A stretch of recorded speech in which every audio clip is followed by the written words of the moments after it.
Bonjour chers frères et sœurs, bonsoir, ça dépend de la rate que vous nous suivez. C'est la communauté évangélique Cité des Vainqueurs. Nous sommes situés derrière Tchondo dans le quartier Lido 2 sur l'avenue Cité des Vainqueurs. Nous vous invitons à venir nous visiter. Nous avons commencé la semaine passée à parler sur libérer les captifs. Nous étions dans Ésaïe 61, le verset 1. Je peux encore lire rapidement. L'Esprit du Seigneur est sur moi, car l'Éternel m'a oint pour porter des bonnes nouvelles aux malheureux. Il m'a envoyé pour guérir ceux qui ont le cœur brisé, pour proclamer aux captifs la liberté et aux prisonniers la délivrance.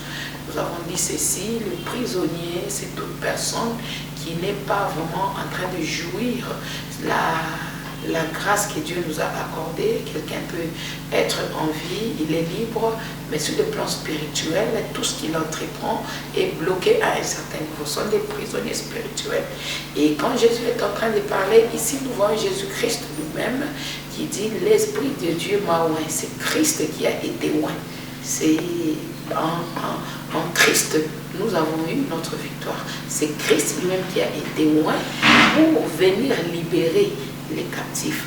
Christ, être oint, c'est un peu plus complexe car l'onction qui était en Christ en cet instant-là était pour la sanctification. Comme je vous l'ai dit, beaucoup de gens essaient de condamner ceux qui sont déjà passés tout en oubliant qu'eux-mêmes ne vivent pas la sanctification.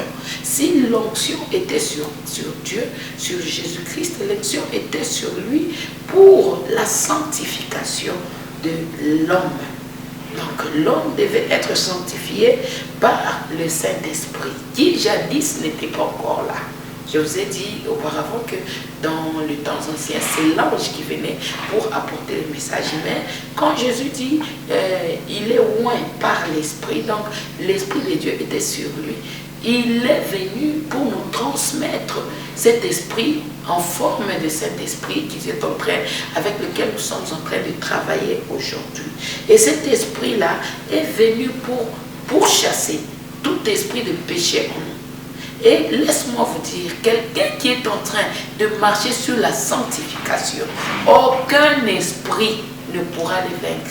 Quel que soit le nombre des démons, quel que soit le nombre des sorciers. Moi, souvent, je suis un peu scandalisée quand dans d'autres églises, les gens disent non, chassez les sorciers de vos maisons. Non, quand vous allez chasser, ils vont aller où?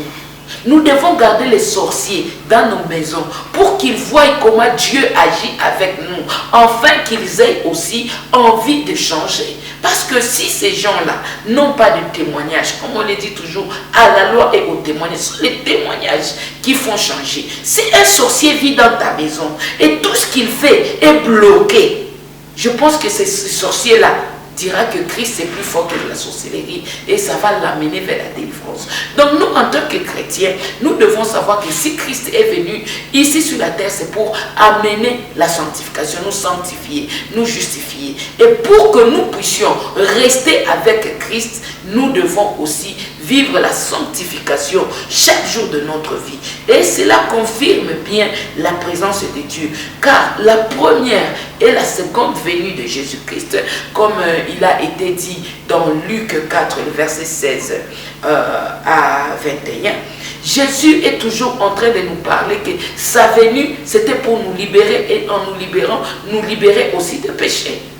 Notre captivité, la prison, est synonyme du péché. Quelqu'un qui pêche est dans une captivité spirituelle. Et en évitant les péchés, automatiquement, nous sortons de cette captivité. Et nous allons, comme je vous l'avais dit l'autre fois là, nous allons nous réfugier en Christ parce que les péchés ne seront plus énumérés en nous. Tout ce qu'on verra en nous, ce sont la grâce de Dieu qui aura à se manifester. Le Père l'a oint pour qu'il puisse accomplir la mission. Et cette mission, c'était de sauver l'humanité. C'est Christ est donc le seul médiateur entre Dieu et les hommes. Donc, quelqu'un qui passe par Christ, Satan n'a même pas l'opportunité d'y accéder. Cherchons tous la sanctification.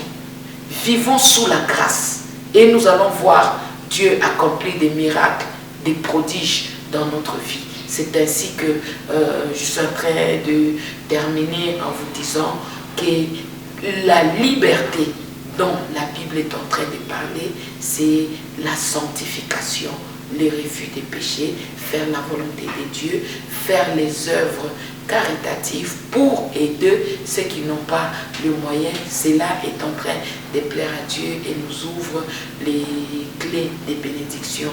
C'est l'archevêque Catherine Contiama de la communauté Ciel des Vainqueurs.